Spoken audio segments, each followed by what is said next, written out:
unang mga matatabang female crab sa Iya Seafoods dahil from Gapan Nueva Ecija to Pampanga nagdi-deliver din sila at darating sila sa inyo ng buhay na buhay. After nilang makatulog sa yelo mga kasolid, tingnan mo naman, di na sila gumagalaw. Ito yung purpose nga pala ng pagpapatulog ng mga crab sa yelo para malinisan mo sila ng maayos. Tatanggalin na natin to. Yun no? Grabe namang aligi yan. Tapos is-combine natin siyempre para mawala yung putik-putik. Ito yung tinatawag nilang makapuno na crab. Siksik sa aligi.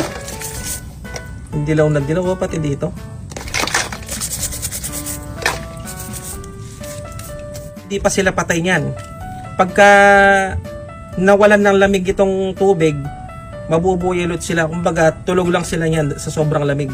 After ko naman malinisan yung mga crab mga kasolid, diniwa ko na sila sa gitna. Tingnan nyo naman, grabe. Sobrang napakasiksik sa aligi at hindi na talaga ako nalugi dun sa binayaran ko. I-share ko rin ng masarap na luto sa mga to, kaya tara simulan na natin ang pagluluto. After ko mahati yung mga crabs mga kasolid, magpapainit na ako ng mantika at manggigisa na ako ng napakaraming bawang at konting sibuyas. At hahalu-haluin ko lang to hanggang sa lumabas ang napakabangong aroma. At nang maging okay na mga kasolid, sunod ko lang ilagay ang tomato sauce. Shoutout kay Mary Jane Tabunares ng Macabebe, Pampanga at kay Alshir Villaflor ng Polillo, Quezon. Nang maging ganyan ang itsura ng tomato sauce mga kasolid, nilalagay ko naman yung buong butter. Pero dapat nasa katamtamang lakas ng apoy lang para hindi dumikit itong niluluto natin. At nang malusaw naman yung butter ng ganyan mga kasolid, start ko na ito sangkapan ng garlic powder, onion powder, pamintan durog, konting asukal pambalanse at oyster sauce. Bale tansyameter lang tayo, wala tayong eksakto measurement dito mga kasolid. At tinalo-walo ko lang din to sa mahinang lakas ng apoy hanggang sa magsama-sama ang mga solid na aromatics. At nang kumukulo-kulo na ng ganyan, ilalagay ko na yung mga hiniwa kong female crabs. Siguradong nakasuporta din ngayon si George Walter Soner ng Catanduanes. Bale sinabawan ko nga rin pala ito mga kasolid gamit ang Sprite. Pero kung wala naman kayo, kahit tubig lang pwede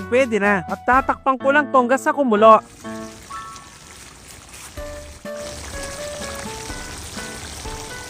At dahil medyo natabangan pa ako ng konti mga kasolid, nagadlang ako ng konting asin. At sa puntong to, hindi ko na ito tinakpan hanggang sa na-reduce ang sabaw. At dahil luto na ang aking napakasarap at napakasolid na garlic butter crabs, magpi-plating na tayo. At pakirate naman 1 to 10 ng recipe natin ngayon mga kasolid. Maraming salamat. At syempre,